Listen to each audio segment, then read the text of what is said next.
Bueno, el día de hoy lo que vamos a ver es epidemiología genética. Creo que varios de los puntos que vamos a tocar ustedes los han visto de una u otra forma, ¿no?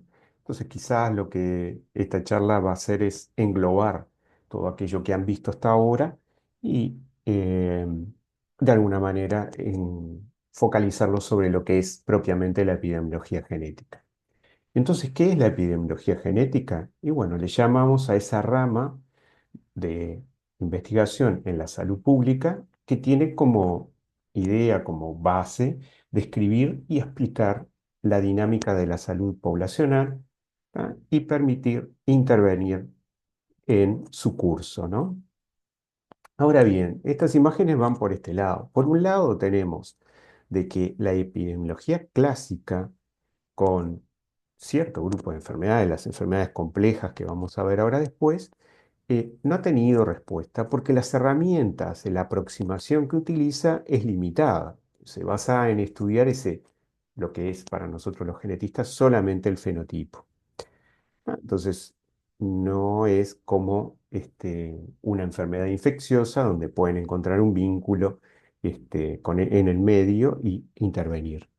Y entonces existen estas otras enfermedades, como la obesidad, donde el chiste lo que va es que se transmite de padres a hijos. Y es verdad de que se observa eso, ¿no? Como una segregación familiar, pero ninguno de los elementos, o por lo menos no se puede explicar solamente por el ambiente, ¿no? Y entonces ahí aparece la epidemiología genética. ¿Y en qué se focaliza? Bueno, en estas enfermedades complejas. Y ustedes ya saben que estas enfermedades complejas, vemos que hay muchos genes loci involucrados, ¿ah? Vemos que hay una gran variación fenotípica que es debida a la multiplicidad de alelos que pueden existir y, por otra parte, la relación que puede haber entre esos alelos y ese background genético del individuo, ¿no? Entonces, en esa interacción, digo, vemos esa variación fenotípica. Y por otro lado, digo, aún cuando se trata de un gen, este gen puede tener múltiples variantes y hasta múltiples copias, ¿no? Entonces, es otro elemento más de variabilidad que se va agregando. Y después tenemos todas las regiones reguladoras de la expresión de ese gen, que su variación, ya sea a nivel de secuencia, este, lo que involucra es un cambio en esa expresión. Y por otro lado, hay efectos post-transcripcionales dentro de esos genes involucrados en esa enfermedad compleja que están modulando ese fenotipo. Y los más grandes este, factores que hoy por hoy se están trabajando son los epigenéticos y todos aquellos que vienen del medio ambiente. Entonces, construir, o sea, una enfermedad compleja tiene, necesita de muchos elementos, ¿ah? Y que eh, probablemente recién en estos momentos estemos llegando a una situación en la cual empezamos a entender muchos de ellos.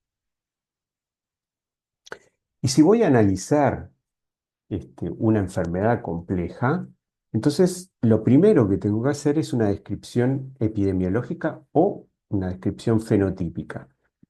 Y ahí es donde, por ejemplo, siempre decimos que intervienen ustedes, porque ustedes son los que están en la primera línea, ¿tá?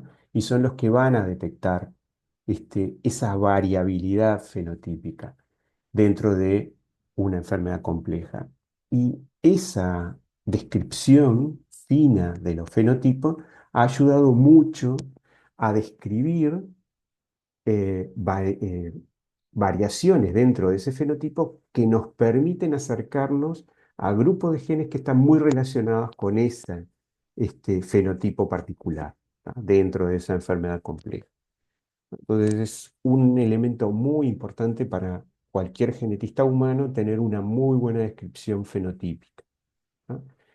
Por otro lado, con esa descripción, lo que podemos hacer son estudios de segregación, y entonces ver cómo se transmite una generación a otra, o describir fenómenos de agregación familiar donde vemos que aparece sin tener una descripción clara. Me refiero a que si es dominante recesiva, ¿tá? Codominante, con una alta o baja penetrancia. Entonces, lo que llegamos es a una descripción de una agregación familiar, que también es un elemento importante para empezar a pensar de que hay un factor genético detrás de esas, un o varios factores genéticos detrás de esa enfermedad compleja. Y por otro lado tenemos en análisis en los migrantes, o sea, los inmigrantes, ¿ah? Que como lo vamos a ver más adelante, digo, nos ayudan a poder disecar esa enfermedad compleja a nivel genómico. Y cuando tenemos una idea de que existe un estudio de segregación, es muy simple pasar a un análisis de ligamiento, ¿no? También se puede hacer a través de digo, con datos de agregación familiar, podemos pensar en realizarlo y ya lo vimos, este tipo de este, aproximación para describir los genes involucrados, eh, que digo, que puede ser a un nivel muy fino cuando estamos trabajando a nivel de secuenciación, ¿no? Pero por otro lado, existen lo que son los estudios de asociación, y esos son los que han estado más de moda en estos momentos y siguen, digo, con un gran apogeo, que es a nivel, en vez de seguir eh, un marcador a través de una generación, a través de las generaciones dentro de una familia, es en realidad describir la presencia eh, o no de una variante genética dentro de grupos que son de interés, como es el tema de los individuos que son los casos para una enfermedad compleja y los controles para esa enfermedad. Y eso nos permite llegar a un mapeo fino en donde podemos identificar la región, el gen o hasta la variante que están involucradas en el desarrollo de esa enfermedad compleja. Y para esos modelos que construimos de contribución genética, podemos pararnos de diferentes lugares. Entonces, podemos decir, bueno, hay alelos raros que tienen un efecto mayor. Entonces, los alelos raros significa que son alelos de un gen que están en una muy baja frecuencia, ¿no? Por otro lado, puede haber una gran heterogeneidad alélica, ¿no? Y eso lo vemos, por ejemplo, en variantes en BRCA1, BRCA2 o PP53, en el caso de cáncer de mama. Variantes que tienen un efecto muy eh, fuerte, mayor, pero que están en una frecuencia extremadamente baja en la población, ¿tá? Por otro lado, y este modelo tuvo un auge muy grande a partir de los años 2000, ¿tá? Que es la idea de que si una enfermedad es común, entonces las variantes relacionadas con esa enfermedad son comunes en la población, ¿tá? Y cuando decimos que una variante es común, ustedes ya lo saben, lo han visto hasta ahora, es que esa variante eh, tiene una frecuencia en la población mayor al 5%, ¿tá? Y en eso, otra vez, en el cáncer de mama, como ejemplo, en el esporádico, surgen decenas de SNPs asociados, ¿no? O sea, SNPs me refiero a los polimorfismos de un único nucleótido, ¿no? O sea, variantes asociadas en decenas. Y luego, un poco tratando de compensar lo que vamos a ver después que dieron los Genome-Wide Association Studies, se empezó a hablar del modelo infinitesimal, ¿tá? En donde hay variantes que dan un riesgo relativo muy pequeño, ese valor de 1,2, ¿tá? Que explican una pequeña fracción de esa enfermedad compleja, ¿tá? Y lo que habla es que la acumulación de varias de estas variantes llevarían a un límite de carga genética en donde daría lugar a que se presentara esa enfermedad compleja. Entonces, a partir de estos tres modelos, digo, podemos ver esa relación entre eh, frecuencia y penetrancia. Cuando el alelo es muy raro, como dice aquí, que es very rare, ¿no? Y la penetrancia es muy alta, o sea, cuando está ese alelo vemos la enfermedad, entonces lo que estamos hablando son de las enfermedades mendelianas. Mientras que si los alelos son muy comunes, ven que acá está marca el 10%, o sea, el punto uno, ¿no? Son variantes comunes y vemos que se presenta la enfermedad, entonces estamos frente a ese modelo infinitesimal, ¿no? Luego existen, digo, en esta idea, digo, que hayan variantes muy raras, pero que tengan baja penetrancia, entonces estas son las difíciles de identificar, ¿tá? Y que hayan variantes que son comunes, pero que tengan una alta penetrancia, mm, es otra cosa que no es muy usual, ¿tá? De ver, ¿no? Entonces, si queremos tratar de identificar estas variantes, estos este, alelos que dan lugar a una enfermedad compleja, tenemos dos estrategias. Una ya la vimos, que es el análisis del ligamiento, y entonces que estudia las enfermedades que son básicamente monogénicas. Para eso necesitamos relativamente una baja cantidad de marcadores moleculares. Recuerdan, los marcadores moleculares son variantes alélicas de losis que nosotros sabemos exactamente en qué lugar se encuentran del genoma, ¿tá? Y podemos tener unas miles y eso nos alcanzaría para hacer un análisis de ligamiento. Lo que tienen en general es una baja resolución y un bajo poder estadístico. Y básicamente, recuerdan, lo vimos ya, lo que hacen es seguir un marcador a lo largo de esa familia y ver si alguno de sus alelos siempre aparece asociado con la enfermedad. Por otro lado, existen los análisis de asociación. ¿Qué es lo que hacen? Bueno, trabajan sobre enfermedades complejas, para eso necesitan un gran número de marcadores y lo que les permite es detectar heterogeneidad genética porque no estoy siguiendo un alelo de un marcador a lo largo de generaciones, sino lo que veo es miles, cientos de miles de marcadores genéticos en muestras de pacientes y de controles, y lo que analizo para cada una de esas marcadores es si existe una diferencia en frecuencias entre un grupo y el otro, ¿no? Tiene una alta resolución de mapa y tiene un alto poder estadístico.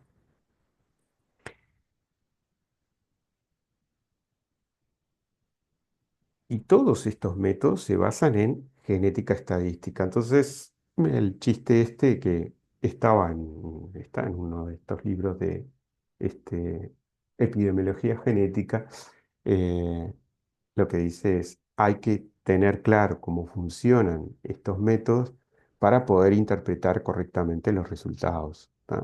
Entonces, a veces hay que dedicarle un poquito de tiempo a tratar de entenderlo, para que uno no haga después asunciones que son incorrectas, ¿tá? Y entonces, solamente como un recuerdo de lo que ya vimos antes, es en el análisis de ligamiento, lo que estamos haciendo es seguir, ¿tá?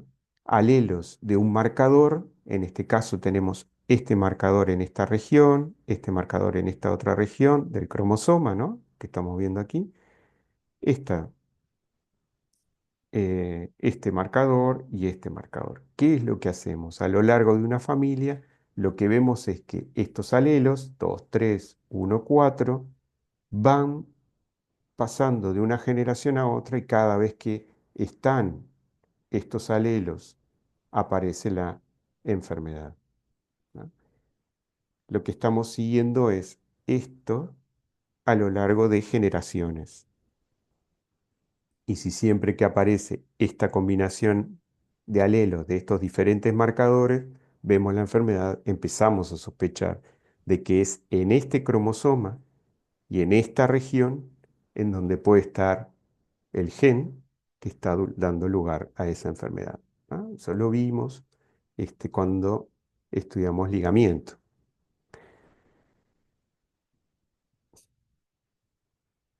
Entonces, en este caso, digo, estamos siguiendo estos individuos y podemos construir eso.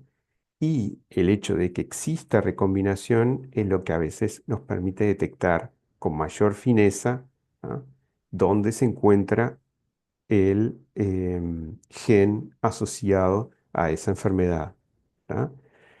Es un modelo que se puede generalizar, se puede integrar la penetrancia, podemos considerar distintos haplotipos, nos permite hacer el multipoint linkage, que es unir la información de todos estos marcadores, ¿tá? Y lo que tiene, sí, es un alto costo computacional. Hoy decir esto es un poco trivial porque se ha resuelto, o sea, existen métodos que facilitan mucho. Pero si estoy detrás de una enfermedad bastante compleja, donde pueden estar interactuando otros genes, digo, ahí la situación se complejiza. Es el estudio, el análisis de ligamiento, recuerdan, se estudió para enfermedades monogénicas o donde intervengan pocos genes, ¿ah? Tuvo su éxito hasta los años 90, digo, en principio de los 2000, aparecen los estudios de asociación y que tiene un diseño bien particular. Parte de la idea de que vas a analizar la población. Y entonces en la población vas a detectar los casos controles, perdón, los casos y los controles, ¿tá?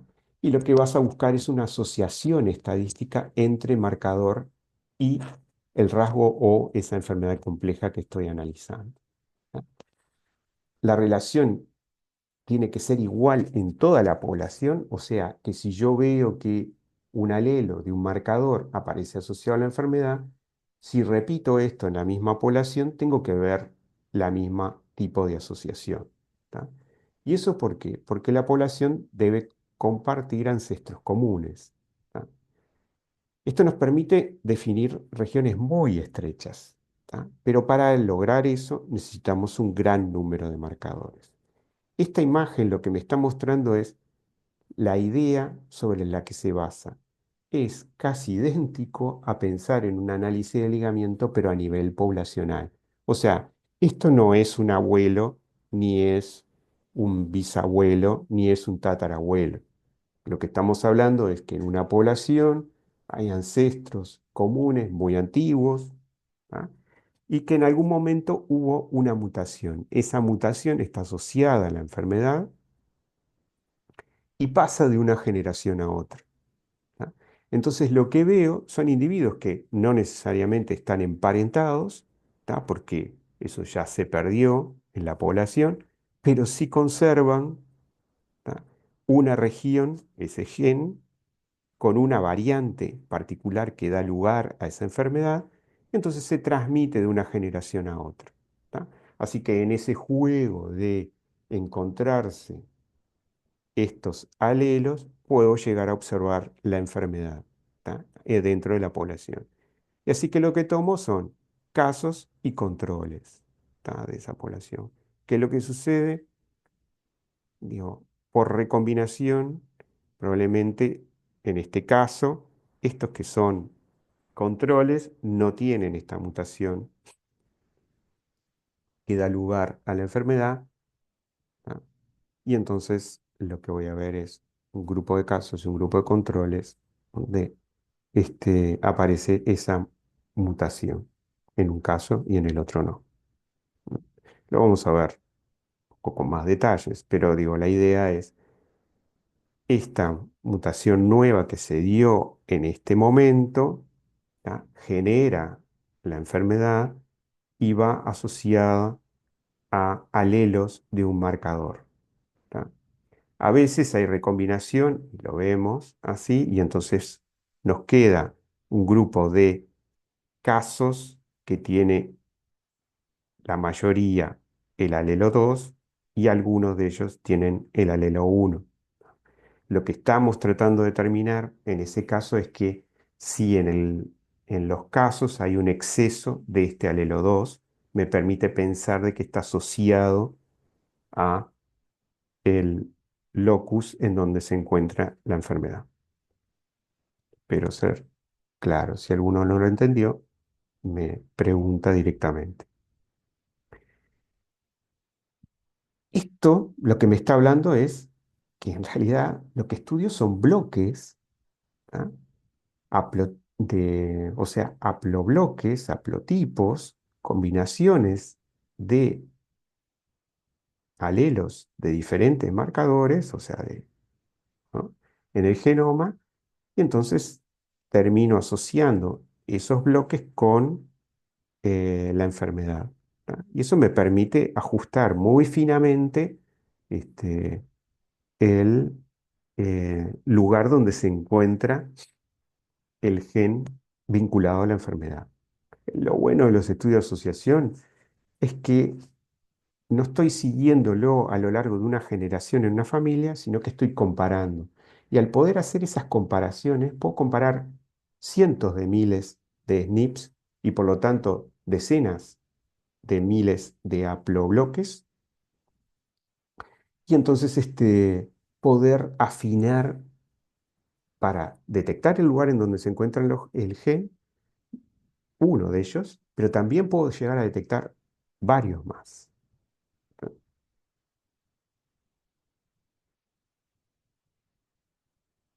Y entonces, ¿cuál es el resultado de estos estudios de asociación?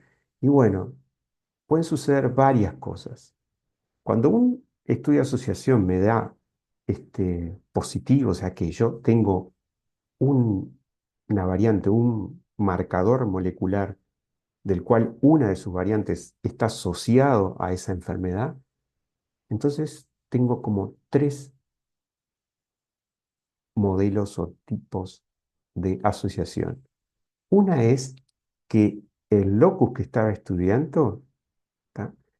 La variante que encuentro asociada es una variante funcional, o sea, esa variante es la que me da lugar a la enfermedad. Ahí estaría tirando cohetes. ¿Tá? La otra, que es lo más común, es que esa variante de ese marcador, ¿tá? Está en desequilibrio de ligamiento. O sea, cuando veo lo que estábamos viendo en la imagen anterior, cuando veo un alelo, por ejemplo una T, está asociada a un alelo del locus que da lugar a la enfermedad. ¿Ah? Y el peor de los casos, cuando no lo tengo en cuenta, es que mi marcador molecular que me dio asociado a esa enfermedad, en realidad lo que está haciendo es describir a una subpoblación en donde la enfermedad es más común. ¿Tá?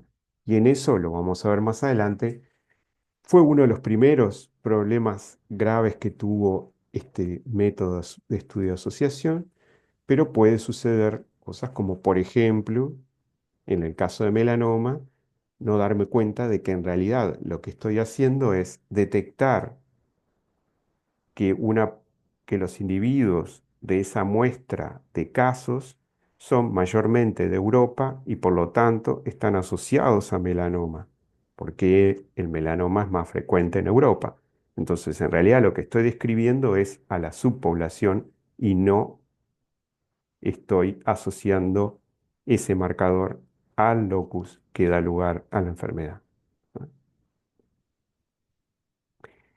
Y cómo, eh, logísticamente, o sea, ¿qué es lo que necesito para hacer ese estudio de asociación? Y bueno, necesito un gran número de SNPs. Y para eso tengo plataformas que pueden analizar más de 1 millón de SNPs. ¿Tá? O sea, más de 1 millón de marcadores moleculares. ¿Tá?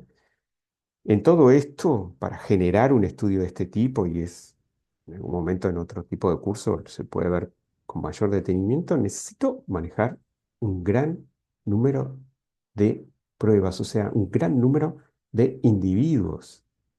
¿Ah? No puedo trabajar con 10 ni con 30 ni con 100. Necesito trabajar con miles. Para que se den una idea, el proyecto que el Uruguay está participando en cáncer de mama esporádico, eh, el objetivo es la población a nivel mundial y para eso colectaron 300.000 casos y 300.000 controles. Y solamente para América Latina se colectaron 30.000 casos y 30.000 controles, ¿tá?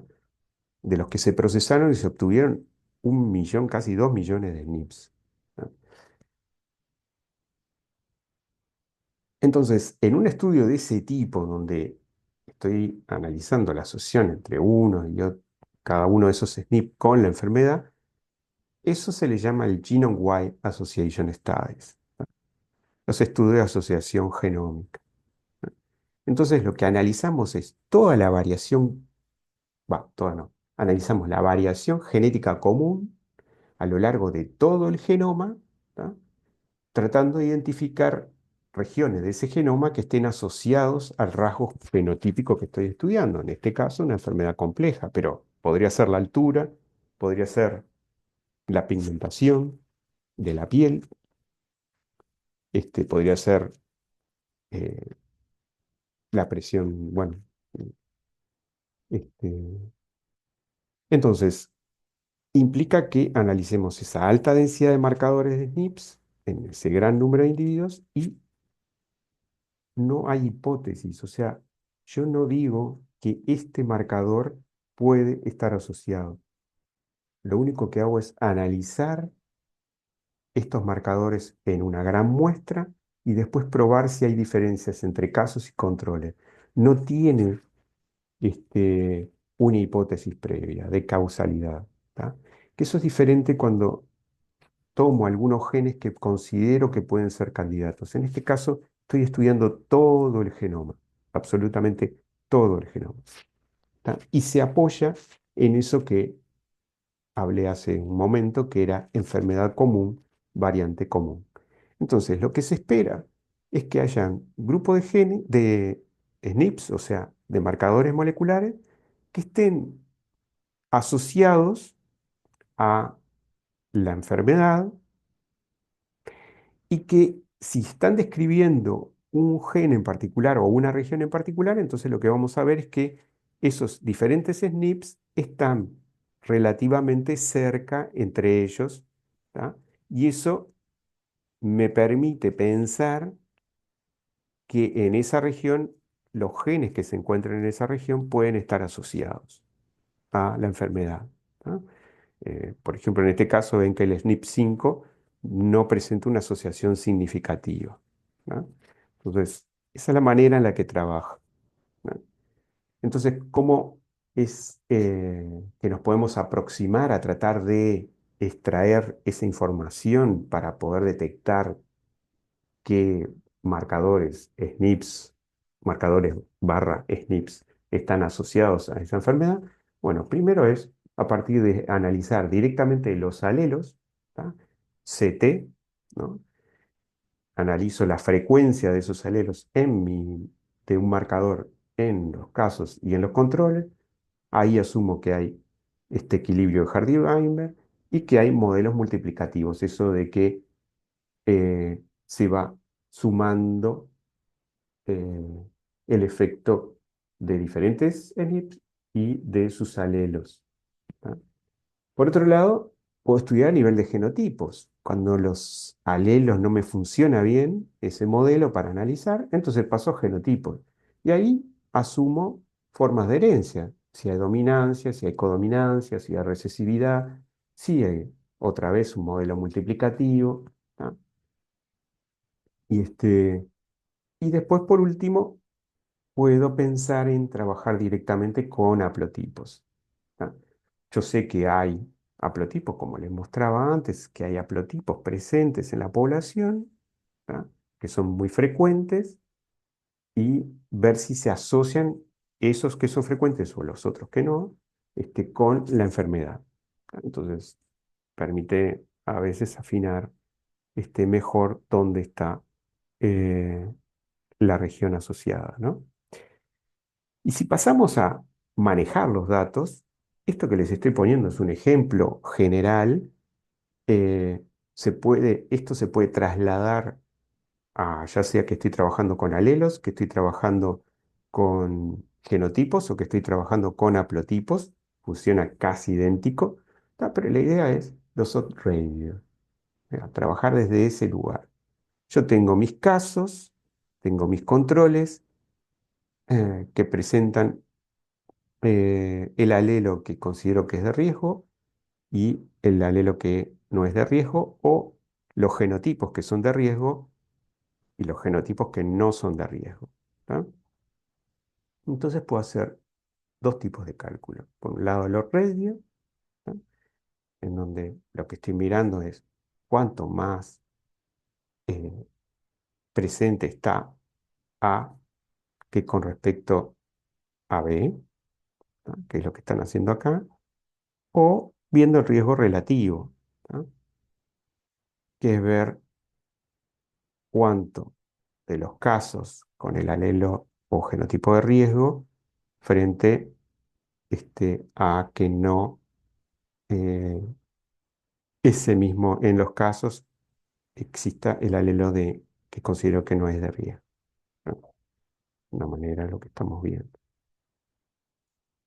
siempre ponderando con respecto a los controles, ¿no? Y lo que hacemos es comprobar esta relación a partir de pruebas de chi cuadrado o la prueba exacta de Fisher, que es una forma más elegante, más precisa de realizar un chi cuadrado, ¿no? Son test muy simples, literalmente. Lo único que necesito de un nivel computacional alto porque no estoy haciendo una prueba de chi cuadrado. Estoy haciendo miles y miles de pruebas. ¿Tá? Eso es muy tedioso, hacer las pruebas, ordenarlas, controlar que eh, el p-valor que tengo es válido o no.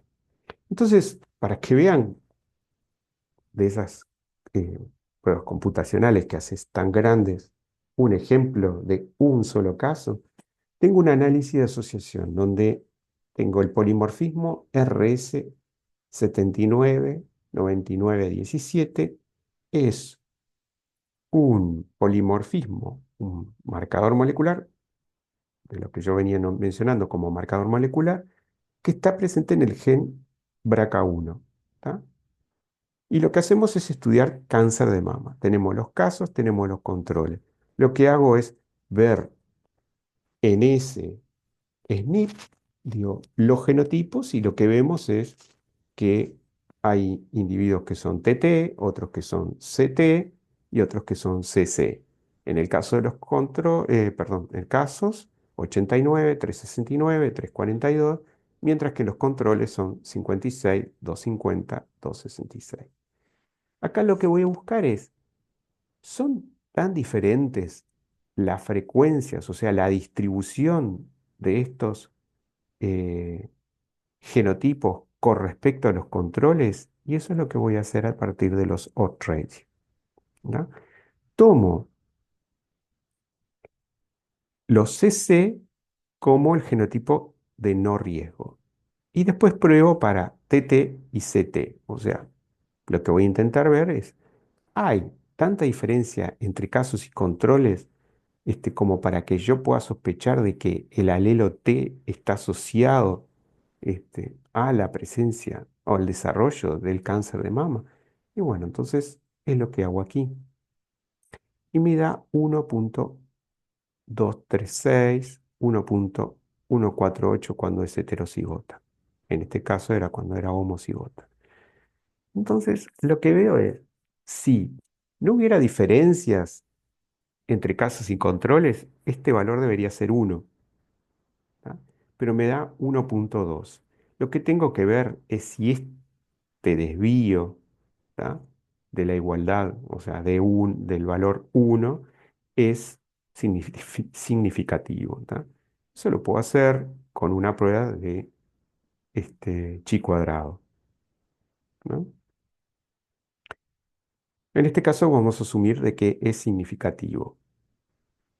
Y cuando vamos a ver, obviamente, este, este SNP está asociado con un cambio en la proteína, en BRCA1, donde hay un cambio en la posición 87 de la proteína de una prolina a una leucina. Y esto ya fue descrito. Entonces, cuando ustedes se encuentran con esto, van a las bases de datos, van a buscar y encuentran de que tiene un valor clínico. ¿Ah? En algunos estudios, ustedes se pueden quedar contentos con eso, pero acá les puse unos datos nada más que para que vean cómo funciona esto. Cuando hablamos de genética de poblaciones era porque en realidad este, tenía interés en mostrarles justamente esto. Estos alelos no se distribuyen igual en todas las poblaciones. ¿Ah? Si se fijan en la tabla, van a ver de que los africanos tienen una frecuencia mucho menor que con respecto a las europeas o asiáticas o latinoamericanas. ¿Ah? Entonces, digo, en este caso lo que tienen que tomar en cuenta es justamente la población en la que se está realizando esto. ¿No? Si ustedes hubieran tenido una mezcla de, digo, datos que tomaron de una población africana y datos que tomaron de una población europea, y en un caso son los casos, y por ejemplo, los controles son africanos y los casos son europeos, ustedes podrían encontrar unas diferencias significativas importantes, ¿tá? Pero lo único que estarían midiendo es la diferencia entre las poblaciones. ¿No? No estarían midiendo una asociación entre casos y controles, estarían midiendo una diferencia entre las poblaciones. Y yo sé que parece increíble, pero estas cosas han sucedido, no tan extremas como les comenté, pero pueden suceder. Entonces hay que tener en cuenta esto. Así que, bueno, hicimos ese estudio en ese caso de este SNP. Ahora imagínense que tomo millones de SNPs o tomo miles de SNPs distribuidos en todos los cromosomas entre casos y controles. Entonces necesito métodos para poder visualizar esto de una manera simple. Y para eso se crean los Manhattan Plot, que creo que también en el curso ustedes ya los han visto varias veces. ¿Tá? Por las dudas, lo único que están viendo acá es cada uno de las pruebas que hicieron para estos miles de SNPs, las ponen en cada cromosoma ocupando el lugar que le corresponde a cada cromosoma. Entonces, esto es el cromosoma 1, el que está en primer azul, acá, y esto es el cromosoma 2, ¿tá? El 3, y lo que ven son los valores del resultado de hacer un test, en este caso probablemente sea un chi cuadrado o un Fisher, ¿tá? Donde lo que hacen es, en vez de poner el valor de P, que se acuerdan que podría ser 0.001, 0.0002 o 0.1, hacen un logaritmo en base 10. ¿Por qué? Porque me da unos números mucho más fáciles de leer. ¿Tá? Y, y entonces, digo, lo grafico y me marco un límite sobre el cual todos los puntos que queden por encima de ellos considero que son significativos. No vamos a entrar en mayores detalles, ¿tá? Pero lo que quiere decir esto es, si ustedes tienen millones de pruebas hechas, hay una alta probabilidad de que alguna de las pruebas que les dan como significativas, ¿tá? Es porque se dieron al azar. Yo si hago miles y miles de pruebas, el azar también funciona en esa situación y entonces te puede dar positivo cuando en realidad no lo es. Entonces, hay criterios para generar eso, para tomar en cuenta ese problema Y bueno, uno de ellos es las pruebas de Bonferroni o de FDR. Entonces me permite marcar este límite. Entonces todos los puntos que están por encima son significativos. Esto es un estudio de asociación de una enfermedad que creo que podría ser cáncer de mama y ven muchos puntos en diferentes cromosomas. O sea, lo que me está marcando acá es la heterogeneidad, ¿tá? Genética. Y entonces puedo analizar cada uno de estos puntos y decir cuál podría ser uno, indicarme la asociación con un gen en particular que sea interesante o que sea importante.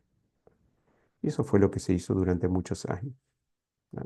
Entonces ustedes ven estos para cáncer de mama y ven cáncer colorectal y digo, se hicieron muchos estudios, ¿no?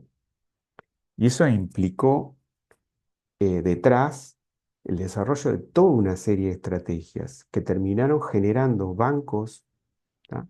De datos de individuos, y ahí hablamos, el primero fue HapMap, que analizó poblaciones de diferentes regiones del mundo, tratando de generar mapas para, entre otras cosas, ver los haplobloques. De ahí pasamos a secuenciar directamente este, el genoma de ese grupo de individuos más otros, y entonces hoy por hoy tenemos una descripción de diferentes poblaciones en el mundo, de todo su genoma, ¿ah?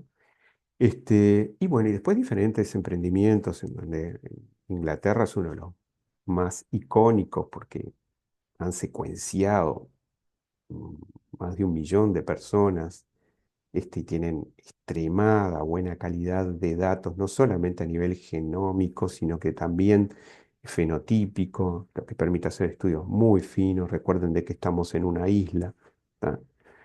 Bueno, Estados Unidos también, Finlandia es otro de los famosos, el estudio en Islandia, una isla que todos conocen quizás por series de televisión ahora, pero que tiene una población muy pequeña. Hoy tenemos todo el genoma de todos los individuos, que nos permite tener mm, genomas de referencia para luego aplicarlos en nuestros estudios, ¿tá?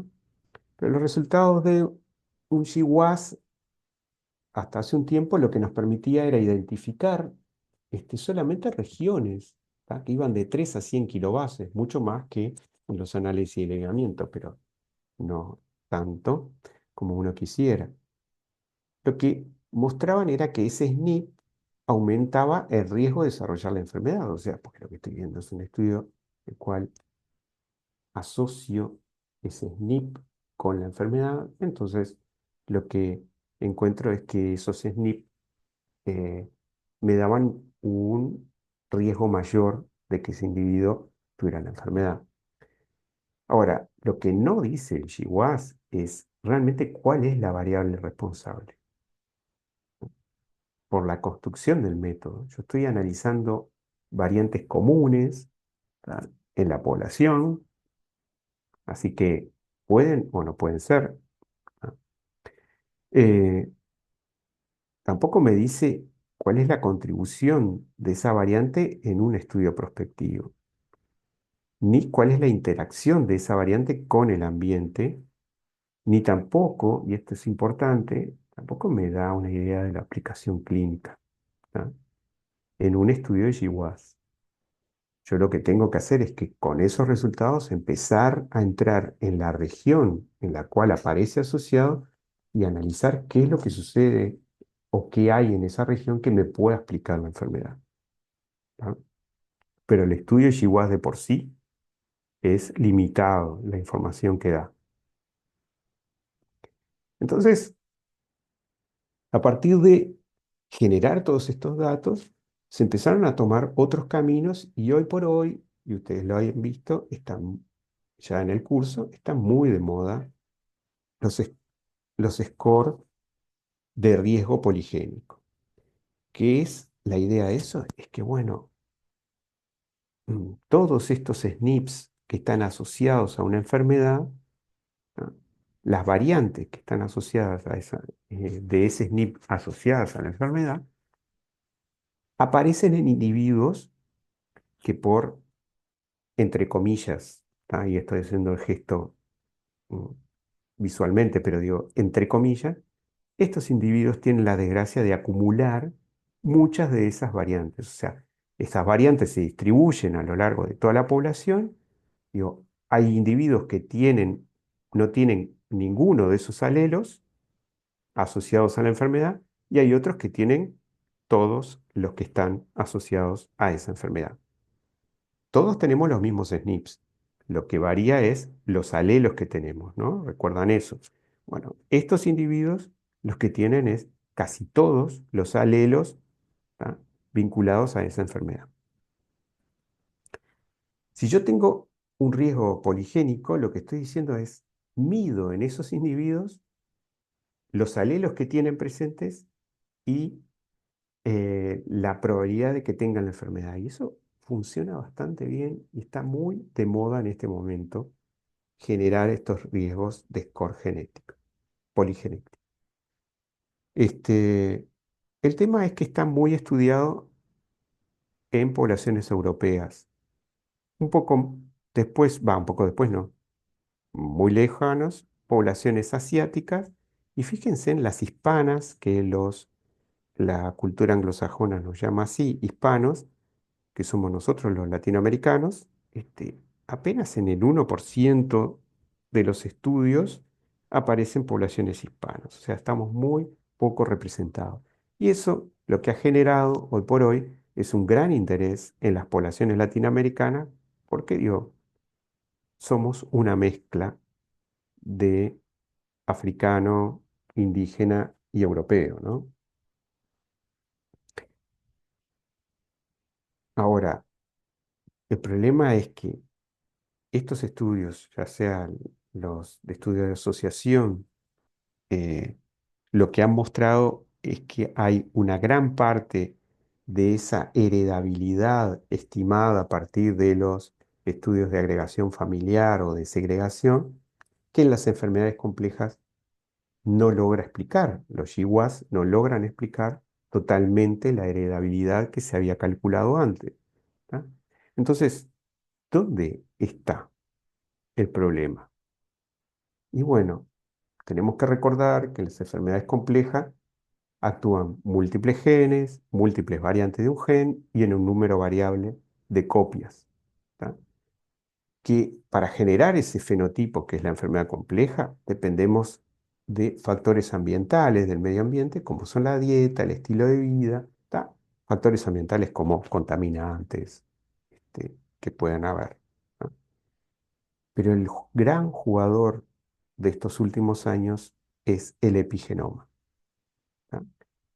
Y ustedes lo vieron ya en los cursos de grado y lo vieron en una charla anterior, la metilación del ADN, la modificación de las histonas y un grupo de ARNs, ¿tá? Conforman ese epigenoma y que perdón, es la forma en que se comunica el medio ambiente con el genoma, es a partir de este epigenoma. Y desregulaciones en ese epigenoma pueden causar un fenotipo como es la enfermedad compleja. Entonces es uno de los grandes elementos que se están estudiando. ¿Tá? Alternativas al GWAS, siguiendo la idea de analizar el genoma únicamente, entonces están los estudios de genes candidatos y los mapeos por mestizaje. Acá en genes candidatos lo que hago es pensar, bueno, hipotetizar, hay vías metabólicas relacionadas con ese rasgo, estudio todos los genes de esa vía metabólica. En el mapeo por mestizaje, la idea es, hay poblaciones que tienen un mayor incidencia de algunas enfermedades que tienen una base genética. Entonces, la población tiene ella en su genoma en general, a nivel poblacional, variantes que deben estar involucradas con esa enfermedad. Primero por mapeo por mestizaje, simplemente contarles de que hay enfermedades como es, por ejemplo, el caso de justamente el cáncer de mama, Entonces vemos que en las poblaciones europeas, ¿tá? La incidencia es mucho mayor. Y fíjense en que acá, Argentina, Uruguay o en Australia, también es muy alta. ¿Tá? ¿Y eso por qué? Bueno, obviamente en Europa, eh, que es la que hay migrado y conquistado, ¿no? Estas regiones, como pasó acá también, y acá también, entonces vemos que son poblaciones con un gran aporte europeo y la enfermedad aparece más también, ¿tá? Lo cual no sucede acá. Esto es porque nuestras poblaciones en general son mestizadas y tienen un gran aporte europeo, ¿tá? Y eso es lo que aparentemente se asocia con que presenten mayor cáncer de mama. Lo que hace el mapeo por mestizaje, en realidad de última, ahora no está muy de moda, pero sin embargo el mestizaje en los estudios de asociación se utiliza como un control para poder identificar el efecto real de esos marcadores en la enfermedad, y lo que hace es estimar. Ven que el cromosoma rojo lo que significa es un individuo que es de otra población, ¿tá? Que trae una combinación de alelos diferente al de esta población azul. Y bueno, lo que hace es detectar esas regiones cromosómicas, ¿tá? Que son de la población roja, ¿tá? Y ver si está en mayor frecuencia en los individuos afectados que en los controles, ¿no? Y eso después te ayuda a afinar la región para meterse ahí adentro y analizar con mayor precisión este, cuáles son las regiones que están asociadas o cuál es la región que está asociada, ¿tá? Es una forma de ir de mayor a menor, en vez de directamente atacar con un estudio genómico masivo. Me centraba sobre un aspecto y después que tenía localizada la región, iba a algo más fino, ¿no?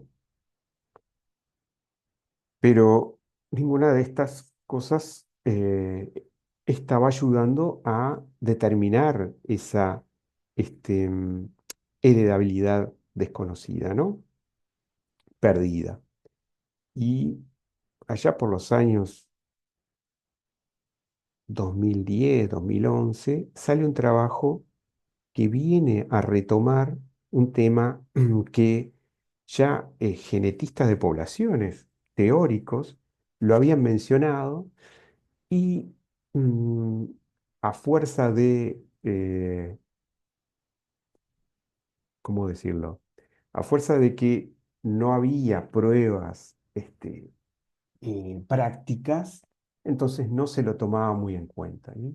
Literalmente, una uruguaya estuvo involucrada en esa lucha por demostrar de que en realidad muchas enfermedades complejas podían estar determinadas por variantes raras. Entonces, este trabajo lo que hizo fue mostrar de que la población humana en los últimos 500 años, ¿tá? Ha crecido de una manera exponencial, que es esta curva que ustedes ven acá, ¿tá? Ha crecido en forma no descrita en ninguna población natural, ¿no?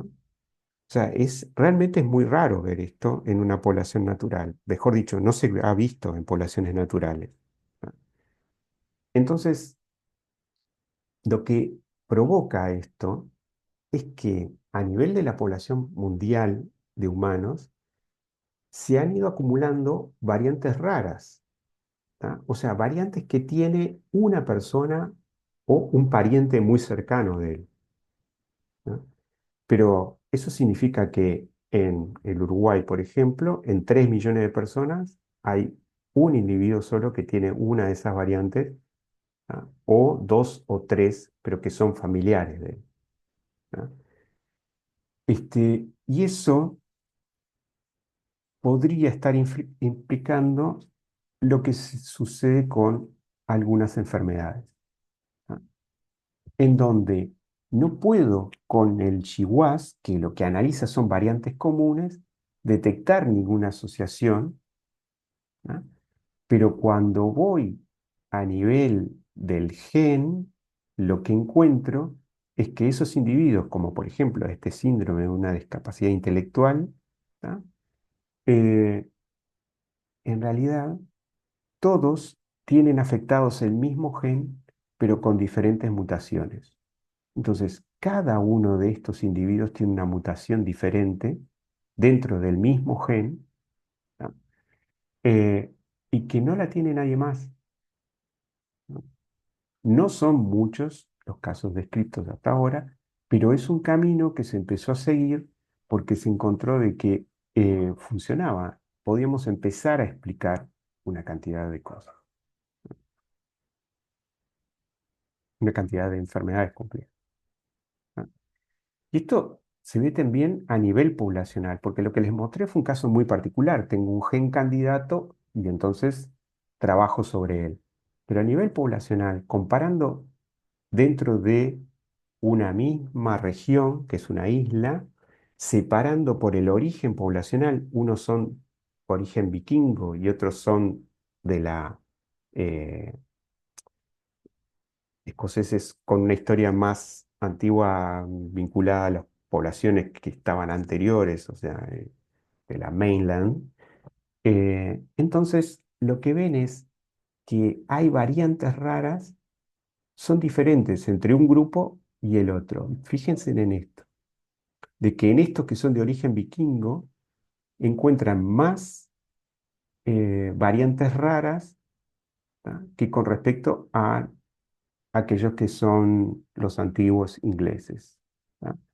Y con una frecuencia mayor, o sea, más individuos tienen variantes raras, ¿tá? Que con respecto a los otros. Ustedes mirarán los ejes y me dirán, bueno, no es tanto, pero el corrimiento este, digo, lo que hace pensar es que es un tema que está presente en muchas poblaciones, ¿tá? Y ven que la acumulación es alta en variantes que se caen dentro de exones o de promotores o de regiones 5' UTR. O sea, no es menor ese tema. Y eso podría empezar a explicar esa heredabilidad perdida, ¿no? Para analizar esto, son tan raras, o sea, si un individuo la tiene y 100.000, 200.000 no aparece, es realmente muy baja esa frecuencia, o en 1 millón. Entonces, analizar esto implica, y realmente agradecer en eso, empieza uno a necesitar de trabajar con genética de poblaciones propiamente dicha. No voy a entrar en detalle de lo que es esto era de un curso un poco más dedicado a genética estadística, pero lo que nos está mostrando acá este tita es un parámetro que identifica la mutación y el tamaño de individuos que se reproducen en esa población. Es un medidor de eso. Entonces, para poder analizar este, estos variantes raras en la población, considerando casos y controles, ¿tá? Necesito una estadística que es totalmente diferente. Acá ven, digo, este es un caso real, donde en los casos se encuentran 6 de estas variantes raras, ¿tá? Con respecto a 7.539 individuos que no la tienen dentro de esos casos, y en los controles aparece una variante rara con respecto a 39.749, ¿no? Esto, digo, con los test que nosotros manejamos frecuentistas, no daría resultados. Sin embargo, cuando empezamos a considerar los parámetros poblacionales, entonces ahí sí me da significativo, ¿no?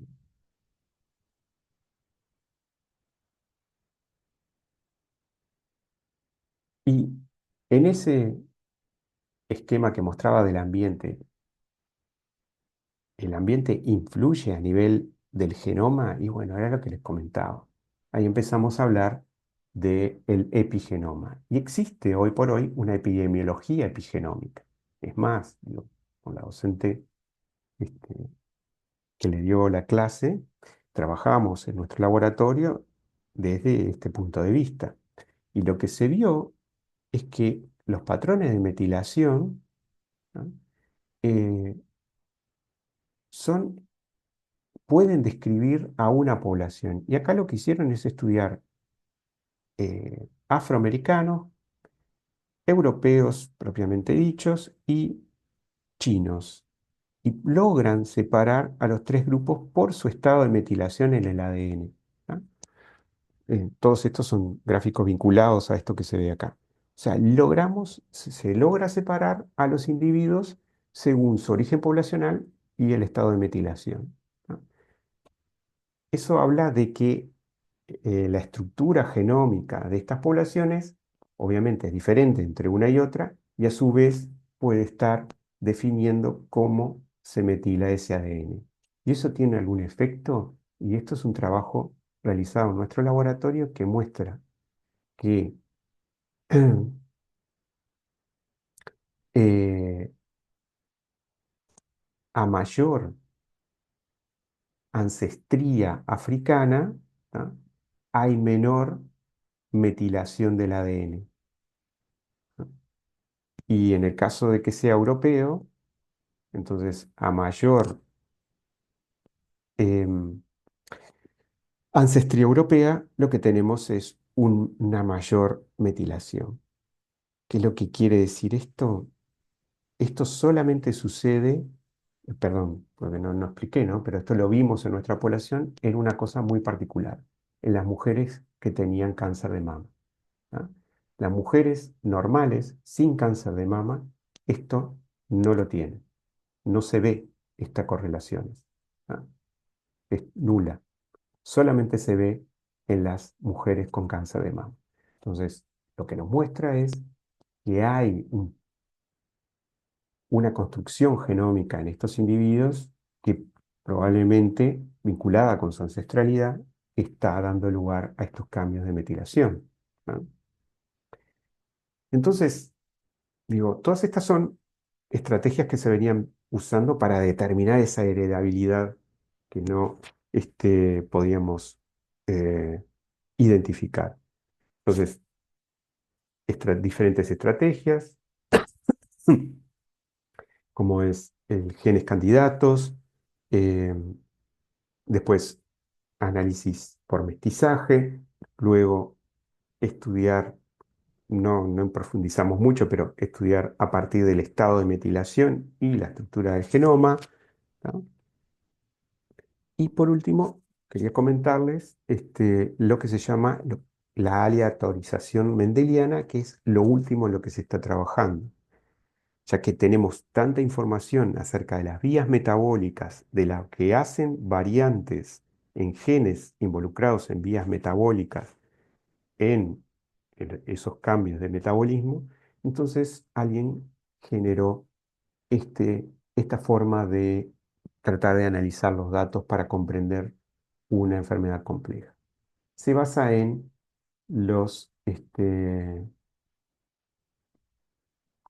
o sea, las pruebas randomizadas, ¿no? Aleatorizadas, en donde tengo un grupo de casos donde los separo aleatoriamente y en el caso de estos estudios intervengo con un medicamento y a los controles les doy un placebo y luego trato de ver si este medicamento tuvo algún cambio en esa enfermedad. ¿Tá? Entonces, para estos individuos, como fueron aleatorizados, ¿tá? Eh, son los mismos, lo único que cambia es la intervención que hice. ¿No? ¿Qué hago en en aleatorización mendeliana?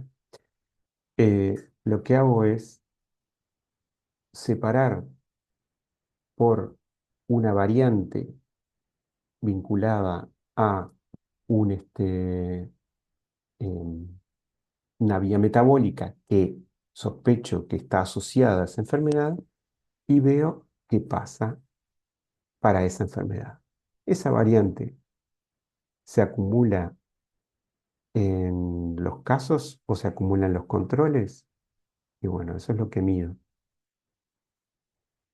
¿no? Y entonces así, porque yo no sé si tienen la enfermedad o no, y entonces lo que veo es el efecto de ese alelo, ¿no? Y funciona casi exactamente igual, dentro de una población que esté, afectada, ¿no? Obviamente. Y lo que hago es tomo eh, individuos que tienen un alelo y individuos que tienen el otro alelo y veo qué pasa, ¿no? Esto es lo último que lo que se está trabajando hoy y está dando resultados interesantes porque la aproximación es bien diferente. No estoy trabajando con casos y controles, sino que lo que hago es mirar este, el alelo dentro de esos individuos que están afectados. Y bueno, ya terminando, para que no matar más a la gente con estas, pero darles un caso que es bien simple para que vean, digo, cómo algo que es un fenotipo tan simple y entendible desde el nivel metabólico, costaba mucho eh, realmente describir cuál era la causa para el fenómeno que veíamos. O sea, la capacidad de digerir la lactosa, ¿no? Es común a todos los mamíferos y solamente se daba en las primeras etapas de vida. ¿Recuerdan? Lo vimos en BCM, creo que en algún momento más lo hemos mencionado. Entonces, esa capacidad es típica de las primeras etapas del desarrollo de un individuo, ¿no? Ahora, en los humanos hay grupos en los cuales digerir la lactosa durante toda la vida adulta, este, pueden hacerlo. Y lo vemos en Europa y en algunas regiones de África, ¿tá? ¿Eso por qué es? Y bueno, porque el gen de la lactasa, ¿tá?, que es la que digiere la lactosa, está presente en el intestino a lo largo de toda la vida de esos individuos. En el caso de individuos de, por ejemplo, de China, de acá, de toda esta región, ustedes lo que ven es durante los primeros tiempos, al año, 2 años, 3 años, son capaces de digerir lactosa, pero después la pierden eso, ¿tá? En este grupo lo mantienen a lo largo de toda la vida, ¿tá? Ubicados acá en Europa o en África, lo ven a lo largo de toda la vida, ¿tá? ¿Eso cómo es posible? Es un gen, una enzima que se mantiene a lo largo de la vida en algunos grupos y en otros no. Bueno, eso sabemos que es una mutación. Una mutación que aparece en la región reguladora de ese gen y que hoy sabemos que lo que permite es que cambie este, el estado de metilación de esa región, ¿tá? Pero en los africanos la mutación esa es diferente, la que da lugar a mantener la expresión de la lactosa, de la lactasa en la vida adulta. Es otra, ¿no? Mientras que acá es la 13.910, en los africanos, por ejemplo, es la 13.915.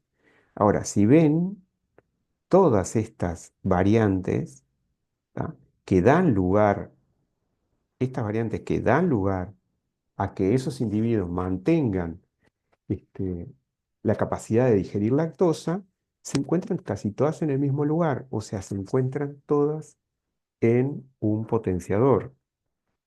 Y ese potenciador, frente a esos cambios, lo que permite es que no se metile y por lo tanto ese gen se pueda transcribir, ¿no? Cambios en esa región afectan el estado de metilación de todo de ese gen y de otros, ¿no? Y eso es hoy uno de los eventos que más se está estudiando porque podría explicar gran parte de esa habilidad perdida.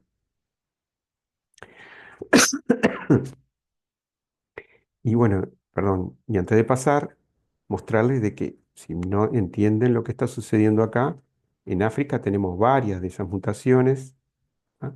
En Europa solamente hay una, y en Asia mayormente no son, no tienen persistencia de la lactasa a lo largo de la vida adulta y tienen esta mutación que es igual a la de los europeos, ¿no?